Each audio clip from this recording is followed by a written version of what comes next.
Grew up in Cumberland, spent a lot of time. Okay, so Carol is so my daughter actually grew up calling her catalog Carol because she is our primary catalog here at Curtis Memorial Library. And Carol, how long have you been doing this now? Oh, wow. Probably 24 years, something like that. Long Yes, time. she really knows her stuff. Like really knows her stuff. And now are doing some public service too, right? You are on the Minerva something or other. Oh, yeah, the Minerva Executive Board, Yeah. also the Minerva new ILS Exploratory Committee, and other things. Yeah. Yeah. And so I have worked on a whole bunch of crazy projects with her, including like multilingual cataloging, not to mention, but all of this library of things would not be possible without her. So she is amazing. And I didn't even have to bribe her to come today. Yeah. So Carol, thank you so much for putting up with us and then sharing a little bit from a cataloging perspective about what we did. Well, you're welcome, Hazel. Because when Hazel said she was a pain in the neck, she wasn't kidding. So she has kind of dragged us. She's a real mover and shaker. She has dragged us into the 21st century here, taking everybody out of their comfort zone at times, and making us look at things in a new way. Because really, what we do for the catalog was designed in the 1960s at a time when there weren't that many books. So keeping up the same standards over these years doesn't always make sense. So this is where maybe some people aren't going to like this, but a lot of those rules that we follow, and we do follow them with the books and try to keep everything, the way it is for the books. But the other things, it just doesn't work. Who cares about the year the item was made that we're borrowing, that we're lending? Who cares when that tamper bar or post hole digger was made? And do we really even care where it was made? So there's a lot of that information that really just doesn't matter.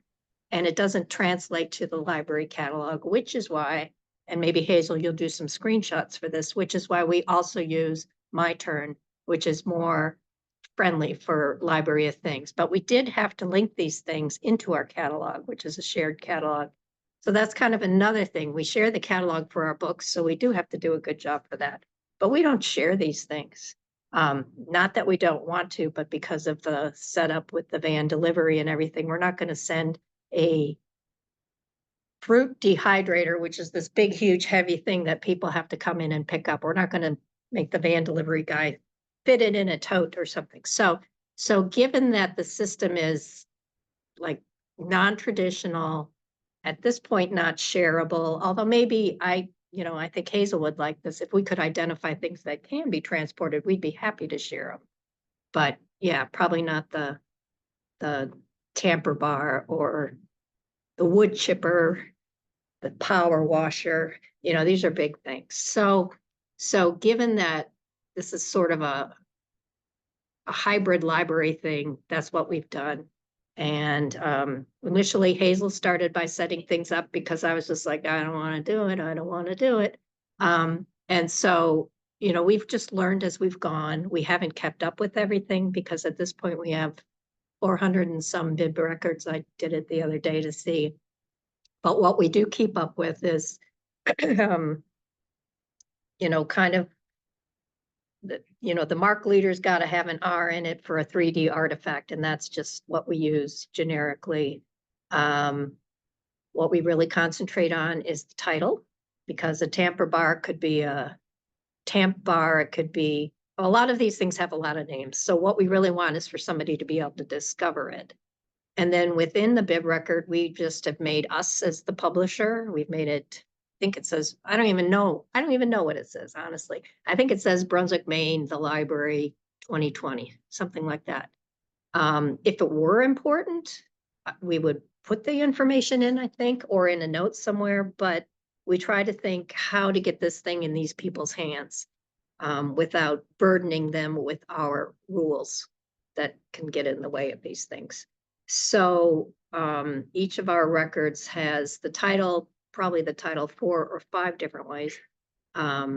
And then a brief description of it. And ideally, we would have better descriptions, and we haven't because we had to move so fast to get 428 bib records in for Hazel, because she's very enthusiastic, and people want the things too. That's the other thing, is we move faster because they need to be out there. They don't need to sit there while I decide how do you know, describe it. Is it plastic or is it metal? Is it, 45 centimeters or is it 43? And do I do all these dimensions? So we erred on the side of sloppiness, sorry, keeping certain things static so that it wouldn't bother anybody else, but the details aren't always there. So within the records, we have a link that takes you to the library of things on our webpage. You want And me to show while you're doing this? yeah, that'd be great. Why don't you do the tamper bar? Okay, okay. I was so I'll making just sure it show- wasn't checked out to someone, so we wouldn't, their privacy for the tamper bar wouldn't be violated. Yeah, no, that's important. Thank you for that. See, she keeps us. So, okay, so Hazel, why don't you go to our Minerva and put in tamper bar, tamper. Well, I was going to show them how to do it from here first. Well, I was gonna go the other way because they're starting. Oh, from the other way. perfect. Well, you're clever. See, I will do that. so yeah, Minerva. Library catalog.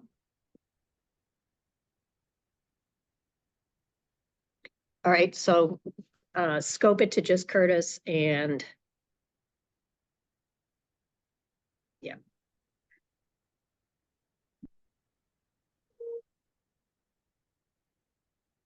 So those are both the same thing, and if you can expand a little. So what we had to come up with a hierarchy of where we were going to put all these things. And again, have we kept up with it? No, because initially we had the things spread out throughout the library. Now they're all in one place, except when they're not. So, we have a big area in our basement where these bigger things are stored. So, I mean, we are always tweaking this, so it's can be messy. But anyway, you'll see that we had that Curtis Home and Garden kit. Shouldn't that be oversized? Probably, because it is in the basement. We have a brief summary, which isn't always there. I probably did this one. I tried to put all of that in, but we've had not a volunteer, someone comes in and gets these things processed quickly for us. So some of those things aren't there. But what is really important about this is we can, from here, see this all sounds really good. This is what I want. And it's available. So I can find out the details about it at the link, connect to Library of Things. So click that, please. And so this is the very home thing, and you can search this, and this is the My Turn product.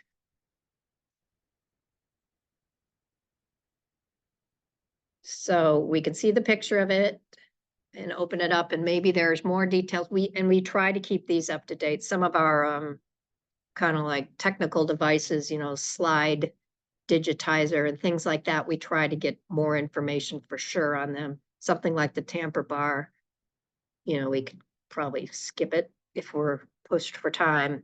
But the tamper bar, when you're looking at that, does link back to our catalog. So if you decide that's what you really want, you can, if you started there, for instance, you would be able to find out if it's available.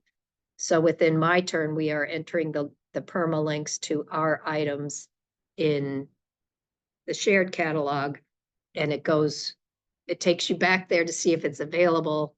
And also by clicking the Library of Things link, it takes you to My Turn, so you can maybe get some more specifics or a picture to see if it's what you really want. And you can forget the catalog altogether if you want, because this is much more browsable. There are pictures. We can't put pictures up. If they had an ISBN, we could get the pictures up in the shared catalog. But again, we're not really sharing the items anyway at this point. So, they're just limitations. So what we've tried to do is have a a hybrid system that doesn't offend the cataloging principles, but we also don't embrace the cataloging principles. So I think that's my basic soapbox thing. I will say, I learned this line at a conference once, that we are failing our way to success. So we've certainly had lots of failures. Sometimes we can't find these things. I think it was Kelly or who maybe mentioned the missing pieces. And how we really got started. We got started without getting started. We did games and puzzles. So the puzzles were our introduction to losing pieces. And, at first we tried to make sure we had everything on hand if we lost the pieces. And then we just got, I won't say lackadaisical, but it's like, well, if you're missing the shoe for Monopoly, put a thimble in. So anyway, that's what we've done. Oh, Hazel's moving forward to, okay, why don't you put in I guess the tamper bar is good. So because sometimes we've changed our minds as we go along, the maintenance of updating everything doesn't always happen. So that's probably my bad. Because we do have a lot of books and things to also get out and pay attention to. So our basic item record just is, we came up with a naming system for call numbers. Call numbers are, they're the Wild West. You can do anything that you want. And then, of course, there's a barcode. And for our items, we have a tag that is attached to everything. It has some legal wordage, doesn't it, Hazel? About it has usually what's included, how much it would cost if you lost it, and, all the little pieces. So ideally, people are going to check those in. Or check that they have everything before they return it. And for the most part, things break. People lose those tags and we have to redo them. But for the most part, it's really a smooth operation. One of the reasons the collection grew so much is people want to give us their things.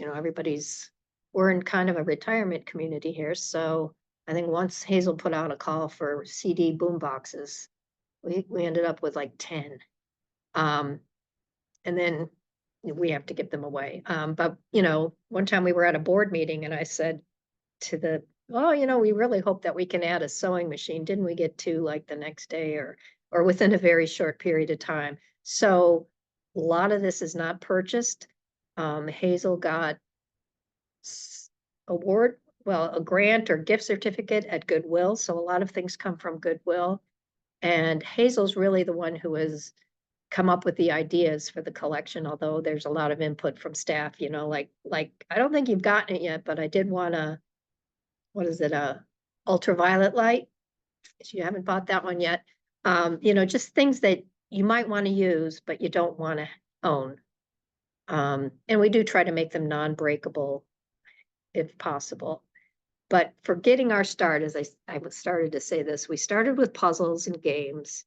And then probably the earliest things I think Hazel started bringing in were kits, like craft kits. People love that, candle making kit, soap making kit, rock tumbler, just all, I think we had a loom, a few other things. So, and then, that way we were able to kind of figure out what is popular. We have knitting needles in all kinds of sizes. Those don't tend to go out as much. So, will we cut back on that at some point? Or combine them into one thing so that someone gets to get 10 sizes at once. So we are, like I said, failing our way to success, figuring out what works and what doesn't work. Trying to keep Hazel from getting too crazy sometimes with some of her ideas. Yeah. So I might pause right there and see if there are any questions, or, if you wanted more details, I think, as you can see, it's really minimal. All we've said was, is a kit. We used the RDA language that we needed to use. We skipped the author. If there were, if we let or laptops like PCs and Apple, we would have to have that. That would probably be in with the title and not even bother with the publisher or manufacturer, because what we want it to be used, we don't need all that detail.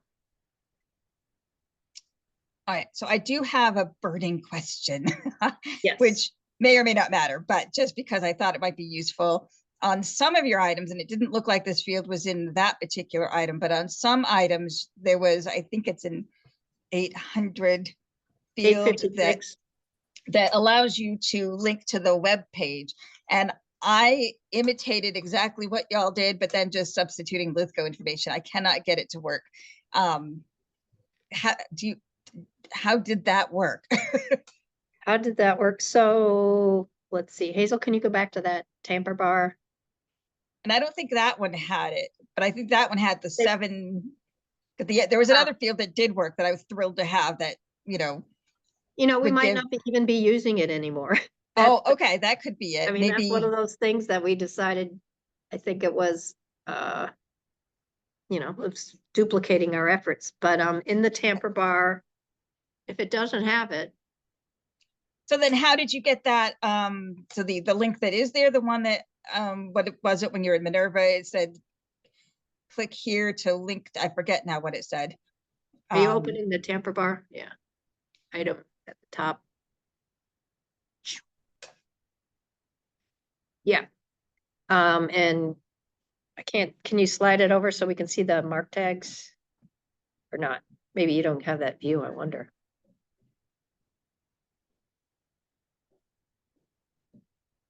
So this down here, I don't see the mark tags. Do you have them, Hazel? Can you make this? I'm working on it now, I There it think. is. Okay, there go we down go. to the bottom. Just slide, yeah. Just being a Can't do it. ornery technology, right? So the very bottom of this bib record, if you slide the bar down on the right-hand side. Nope. Oops. Sorry, I see something different than what you see, so it's a little Oh, tricky here. Is that, No, if you click the edit button up there, yeah, you have to open the item. yeah, then edit, so you want the bib record. No, it's just, Yeah, I'm and sorry, now I'm we wanna go down. resizing Windows to try to get it to work. So yeah, that does have the 856, and that is the link that shows up on our page. oh, and that's So- the one that was up at the top that said, Yes. I forget what it said. All right, well, I'll have Uh, to try again and compare what I'm doing, because I thought I had literally copied from one of your records to ours and just changed it to say Lithgow or have a Lithgow webpage. But either way, what I do like is there was a 700 in some of the records. I think there was like a 7 something. It's a 790, which is like a local collection. I thought Minerva wanted to kind of get rid of 791, I think it is. I think Minerva wanted to get rid of those, Oh, and those really? would be things like cornerstones of science items. It used to be another item. We had a local collection for health books that we no longer use. So Oh, because I thought I- this is handy. People can just click on that and at least, and within Minerva, at least see the list of all of the library Right. things in our library. Yeah, it makes Um, it kind of the author. I mean, I think the 791 was like author. If you put that in the author search, you would get it. But anyway, Hazel, do you want to open up the bib that was in the chat so we can look at Freeport's? Just gonna say, yeah, I'm gonna search for that. Thank you so much.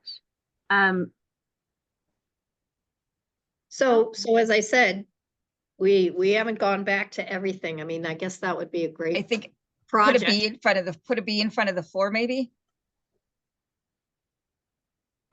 A little different than ours. Okay. So I Oh, will maybe mention not. something that Carol has said that You is want to really put the dot here. You want what you're going to search for record number. So if you put a period in, yeah, hit period. Yeah. Got it. Oh. So let's take a look at what, Robin, do you want to speak? Unmute. Yeah, sure.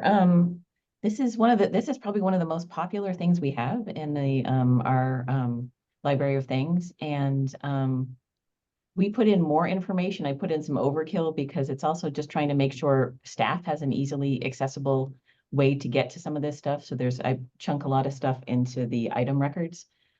So when I'm not here and Mhm. something crazy goes down, they have a little bit of direction sometimes. But because I built out our library of things, we don't use any software or anything behind it. It's just building out web pages because ours is smaller. Within this record, if you look at the record for it, the bib record side of it, I included a link to an image that we just host on our website. So that's our way of trying to host images on things. Oops, sorry, it was sharing the wrong screen, so I'm going back.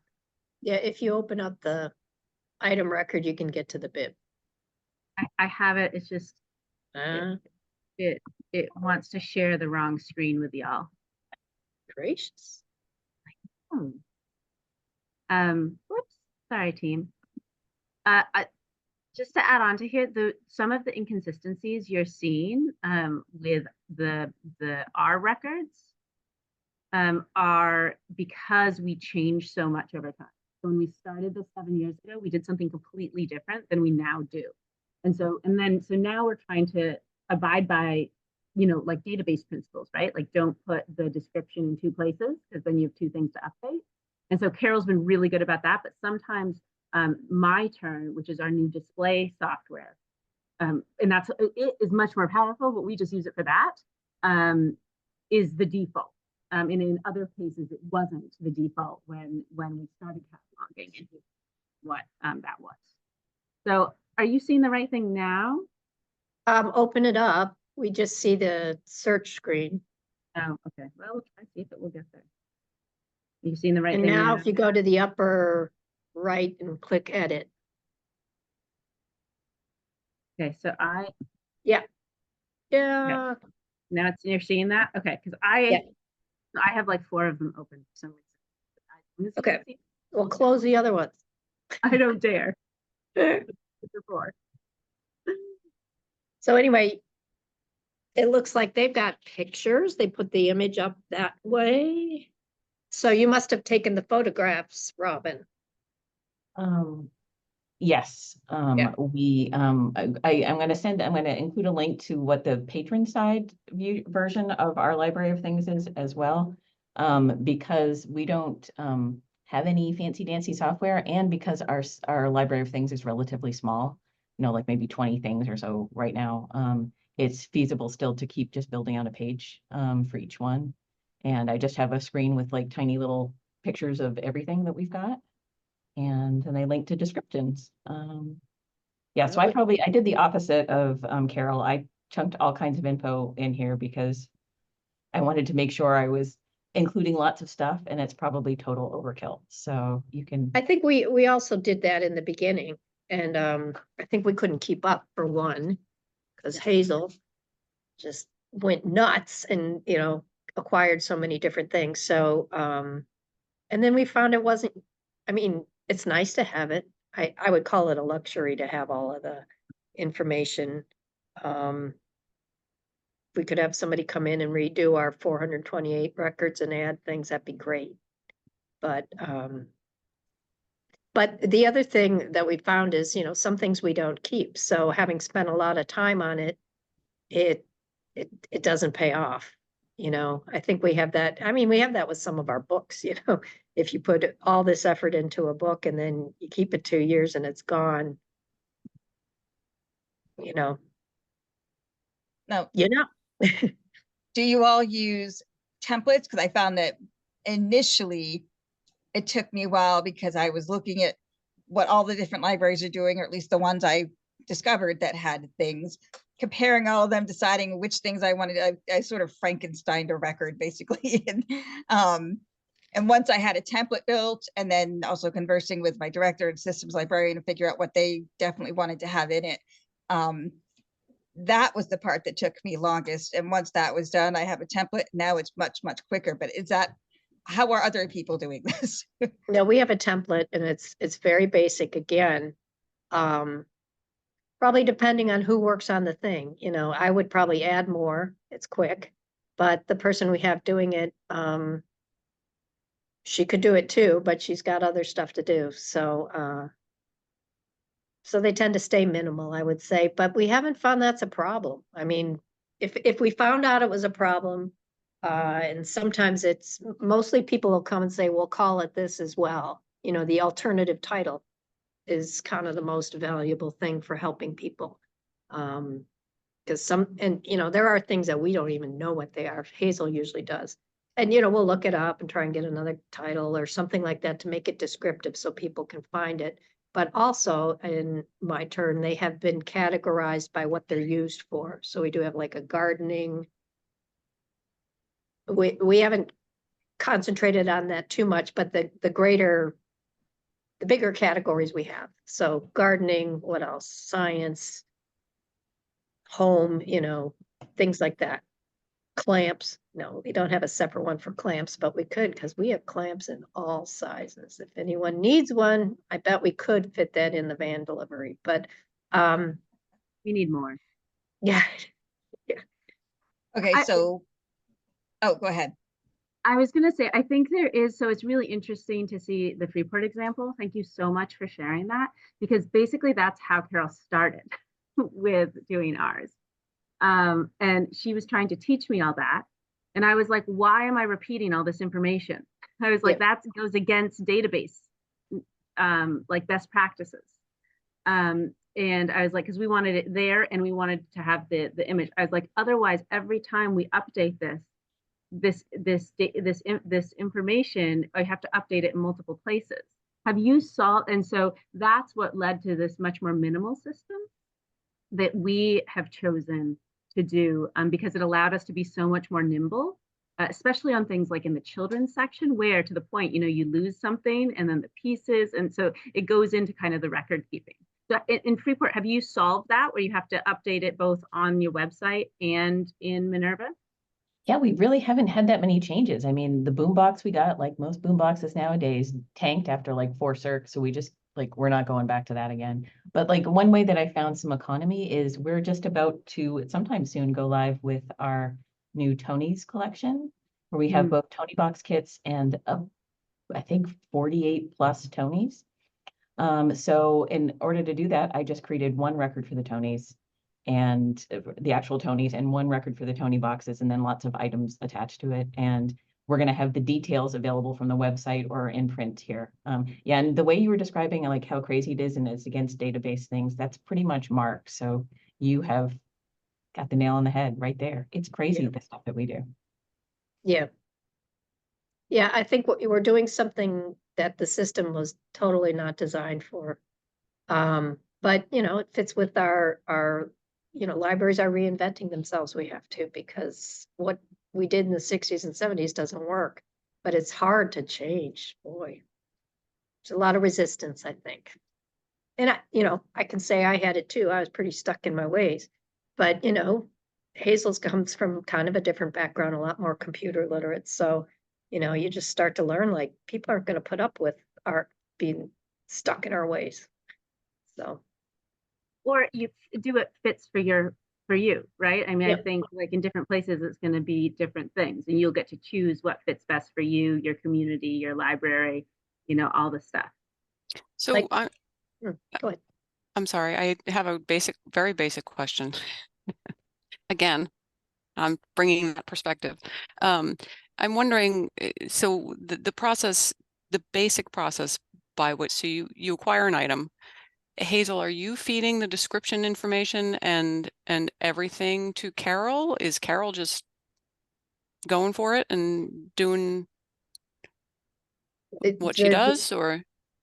The information is simple. I mean, if I'm holding the item, I might have to ask her what it is, and she tells me. Right. Ideally, you know, we did have links. We were trying to keep up with, you know, I think, what do we have, a cherry pitter? There's this cherry pitter that I had no idea how it worked. It's like, it's really cool. So, you know, I looked that up, and then you see pictures of how it's done, and I could put those links into the My Turn product.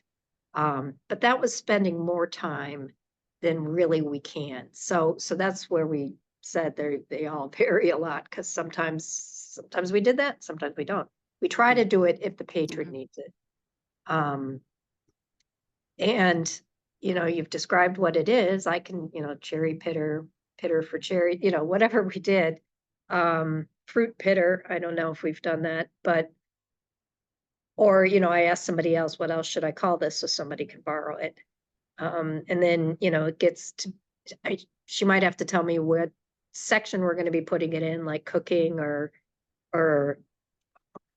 gardening, because sometimes I might not know. And so we make sure it's there. And then that information is in the item in the bib. And then that also goes into My Turn, which is a separate step. And then in the My Turn record, we do the link to back to our catalog so that anyone looking at My Turn and says, oh, I love this thing and all this information is here and this is really great. Can I get it? They go back to that minimal record that says yay or nay, pretty much. Either it's checked out or it's in repair sometimes, or it's lost. That happens too. And they can put a hold on it too for when it comes back. And that definitely happens with all the really popular items like we've also changed the lending period for things like they're like high demand items in the fall. What is that? The wood chipper, you know, and whatever, the power washer, and throughout the summer, the whatever shrubbery clippers, you know, are going out more. So we'll change that to a week instead of 3 weeks. We have different codes so that we can do that. And that just kind of evolved with some of the longer waits when we realized that was happening. And that helps us know we'd rather have 3, you know, wood chippers than, you know, something else that we were going to buy. Instead, we get 3 wood chippers or 2. I think we have 2. Or We somebody do. might have even given us one. That happens too. So it's trying to figure out what people want, what we can do so that they can find it, and how best to lend it so that everybody's happy. Yeah, and I think the priority for us is to have that agile collection because it does change so much. We get rid of items if they don't go out in a year. That's a hard rule. So that is kind of essential. Or sometimes they're not being used as well as they could be for this program that we're the local need that we're finding, that we're working with the community programmers on. And so in that case, we have to like reconfigure the metalworking kit. So. Hi, Andrew. Also, I mean, Hazel does a lot of marketing for them. We have like promotional videos sort of that appear sometimes on our social media, you know, what is this thing? And she explains what it is. I have one of those things at home now, my lint cleaner for my dryer. So thanks to Hazel putting that up there, I learned that you can clean your dryer of excess lint and avoid fires. So you know, things like that she does. Any programming, if somebody's doing a program on something, they might take the things that apply to the program with it. So it's been a slow, steady growth, but word of mouth is really spread. And people ask for specific items that they think we ought to have. Yeah, I mean, that's where most our items either came from direct needs from programming or from to meet the needs of our community with our community partners in a sustainable way, or they came from then patron requests. So I keep a list all year round and then purchase according to patron. And that means I purchase some weird things I don't always agree with, but that's the role of the librarian. Catalog, I want to make sure that we go back. So I think everyone, please feel free to contact us. Is that okay, Carol, if I let them contact you? There'll probably be more clever questions than I ask you. I tried cataloging things in Minerva with like dashes. Bad. Yeah. And so anyway, but we learned that, right? So we learned a few of those things. Robin. Yeah, like we couldn't sort the things when we tried to do call numbers or whatever. And what we were doing, certain punctuation marks and things, they don't get sorted. So we had to know what Sierra is doing and why is it doing that and try to work with that. And I think we ended up doing delimiters instead, just so that and that was in trying to tell people where they were, like gardening, cooking, how, things like that. But it enabled our search better too. Robin, would it be okay if folks contacted you if they had further questions? Definitely, for sure. And especially if somebody has to kind of do like a homegrown kind of like down and dirty, and, like kind of figure out how to make it work on your website kind of thing, I'd be more than happy to help with the website of it and the, also the cataloging side. And I included a link in the chat to our library of things, so you can see when we add something new, we basically, I just have something in Canva where I quickly like make a large picture and a small picture, grab the manuals and stuff and just kind of chunk it up into the, and we have like a little template that we use for each of the items when you go to the detail page. So it's pretty simple, but it took a while to figure it out. Yeah, no, that's so great. And yeah, and that's how we started too. We didn't have software at first. We were always, so yeah, that's awesome. Thank you so much. So the other couple of questions that came up in this meeting, I want to be sure that we have time to get to, if that's all right. Because let's see, so there was one on missing pieces. And so Carol, you've been dealing with missing pieces for a long time with youth services versus kind of missing pieces for upstairs. I know for youth services, we only buy games now that are with like Peaceable Kingdom and things. But do you have any tips and trips from a cataloging perspective about missing pieces? But that's, it's just a pain in the neck. So, like say with puzzles, people keep track of it themselves. Somebody will leave a note. Sometimes somebody draws on the puzzle and says, this piece is missing. And sometimes people will just tell us 2 pieces are missing, and we leave that there, and some people don't care. Sometimes it's like really exciting. Which piece could it be that's missing, out of 1,000? After a certain period of time, too many of them are missing. And again, we don't even buy puzzles. People are always dumping them on us. I have to say, I take them regularly to Goodwill. We get so many, although they recycle too. So we do that. But as far as the games, we kind of let it go. If it's something crucial to one of the things that has to work, then we do have a 3D printer. I think sometimes we could, maybe if we're lucky, we'd be able to print some little piece that we needed or get it done somewhere. We can order pieces. I think we have had to get maybe like a gasket or something like that. I can't remember what it was. We will get what is necessary. If it's a game or a puzzle, we're just going to let it go out that way. People are very creative. If they're playing something, they can put something else in there if they have to. And there was no way, we don't check that either. I mean, when we do put it in our item note, 100 cards, 22 chips, 13 plastic pieces. We don't expect our lending people to count all those things. We just hope it's there.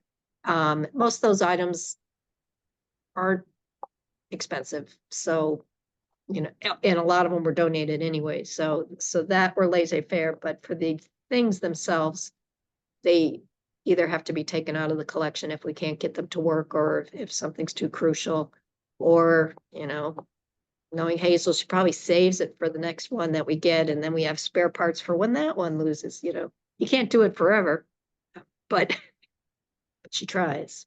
Well, You should see I your learned work that area. trick. Oh my Yeah. gosh, your work area is full of stuff, but it's always really fun. Like what's coming down the pike, and we can see it. I learned that saving from you, Carol. That's Something great. that she did though on that note, it was actually really clever, was we kind of have 2 lists of things. So there's the list when you lend out a game or a activity kit or something, a science kit. And so that way, like I can be as strict as I want to be with my sections that I'm responsible for, or the children's folks can be as strict as they want to be, so that you put kind of an inventory list in your item. But then in the actual Sierra record, it pops up with a message that says, check, it must have these items. So that ensures that something like the power or the power washer has, the nozzles. So like it must have the nozzles, but like if it is missing like the tag for the library of thing item, we can redo the tag. That's not a huge deal. And so that is the way we've kind of compromised on that, to say these are the must-haves, these are the nice to have. Which that took us a while to figure out, but I think that's been a big game changer, at least for the sections that I manage. And just to be clear, I don't manage all the library things. We all have a lot of different selectors. And a lot of this went against like our library natures, like we want to make sure it's all there, like just like make sure there's no bookmarks in the book or any stains or this or that, so we do want to do all that, but we've just kind of learned to, accept not being perfect. Perfection for the win. I know. Okay, guys, you have 8 more minutes of Carol, which is amazing because, and anyone else here, which all of you I know and are delightful. So what questions do you have with your 8 more minutes? Okay, I'm giving out a pause for anybody else first. And if not, okay, then a comment first. I did learn, and actually Aurora was one person I had spoken to because thankfully she is also our colleague. So she's also a lovely person, yes. And I was asking her about subject headings for a particular thing at my other job.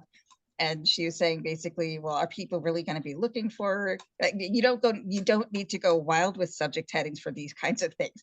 So I do make sure to not worry about that terribly much. But I did notice, and this was a good thing, one of our things is a fake Jenga. It's not that brand name, but it's the same thing, just something else. But I think somebody else had the similar item, but they did include a Jenga subject heading. And I thought, you know what, I'm going to go ahead and do that because that might be the way people are looking for it. But the other thing I've done, and I don't know if this is correct or not, but I did it anyway. I don't know if I didn't know how to spell ukulele. So in the title field, I did put it properly, but I did also include an alternate spelling with the misspelling of it. I'm like, that's probably wrong, but I'm doing it anyway because I just want them to be able to find it. So I don't know. What do you all think of that? I think there really are no rules. You don't want to hurt anything. You don't want to put ukulele when it's really a guitar, but a lot of the library rules were for the books. They weren't for the people. And people now that we have keyword, people use keyword, they don't use Library of Congress subject headings. Maybe they do. When they find the perfect book, they might click on those headings to see if they can get more books like it. But they don't use Library of Congress heading. Some of them are so awkward and out of date. And they were made for the card catalog and all the different ways you could find them so that you could go to like 8 different drawers and find the book. But the rules haven't been updated. They are for the books for a time when books, they did 50,000 books a year and each one was sacred and they were never going to throw them out. So, yeah, I kind of like cataloging that way, but I spent lots of time on certain kids series and I'm like, oh, I'm gonna make this so perfect. Everybody's gonna find it. And the next year they're like, we're throwing them out. And I was like, why did I do all that? So accepting the keyword, I think is really, really key. You can write it in the summary, ukulele, ukulele, ukulele, and spell it 3 different ways with spaces, and people then will find it. So, And I think that was why Jenga was included. It's a subject heading, but I figured that will come up as a keyword as well. So that was why I went ahead and just copied what the other one did, because I thought is Jenga that might be how they're sue searching you? it. I said, is Jenga gonna sue you for using their term? Probably you'll throw it out by the time they ever find it. So, Okay, yeah, that was one thing I did wonder about is that okay to do legally? I don't know. or you could put it in, you could have put in the note, a game like Jenga, and then the Jenga would have popped up. So, I'm sure there are some legal ways, and probably I'm too lazy to figure that way, but I'm sure there are ways to do it correctly so people can find it. I just wanted to add also with the Encore interface for the OPAC, they don't care about subject headings anymore, really. It's just so much more keyword driven. So as somebody who catalogs and loves subject headings, just for a little order in a crazy world, it makes me sad, but I can use the old interface. But it's much more about, I pack in as much. I don't care about the 250 word rule for summary. I just go nuts and add as much stuff as I can, especially technical terms that aren't really very well reflected in subject headings. That is Yeah, a great no, point, Robin. Thank you. I love subject headings too, but I'm old. Young people. Me too, Carol. Okay.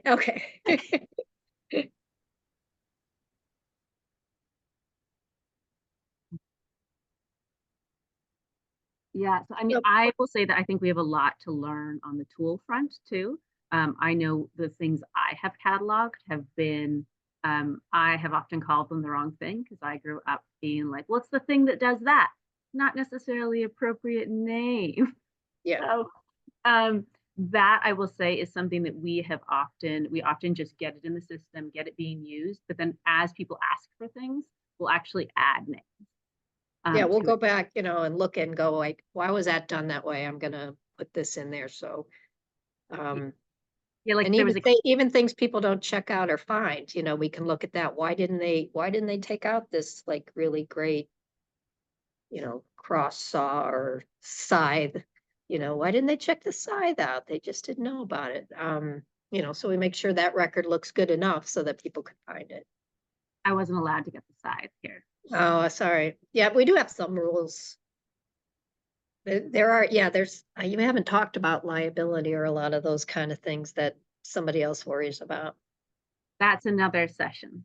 So Okay. yeah, we got you. But on that note, I do want to call it. It is 1:59. So Carol, I know you have a ton to do because I cause it sometimes.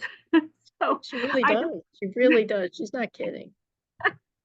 she named a shelf Hazel's problem shelf for me. Yeah, it's really nice of her to deal with me. So thank you, Carol, especially, but also thank you all for having these great questions. And I actually learned a ton today. I knew I would. Yeah. That's not a surprise. But at least for me, it's really interesting to see this kind of interface and the choices you make and how because there are so many options. Like Robin, to your point, there are just so many options, and it was really lovely to share those. And I hope that's what we'll keep doing. So as things come up, feel free to post to the list. I know I've been posting a lot, but it's just because I was trying to set up some other folks to hear from. If there is, especially Robin, I know you said you looked around at a lot of library of things. If there's like a catalogger you'd like to hear from elsewhere, let me know. I'm happy to cold call them and see if they'll present to this group. Will do. I've got a little running list of ones that I go. One of the reasons why I love putting more information in the title is that you can see what other libraries have done. And if you're trying to figure out what to buy, you've got a place to start. So good, so good. Yeah, and I think that's what we spent a lot of time doing that too. But remember, like some of that we did 7 years ago. So like we're already out of date, Yeah. So that's the thing. We have to keep reinventing this. So anyway, thank you all so much for being part of this crew. And I will see you next month, if not before. Okay, take care all.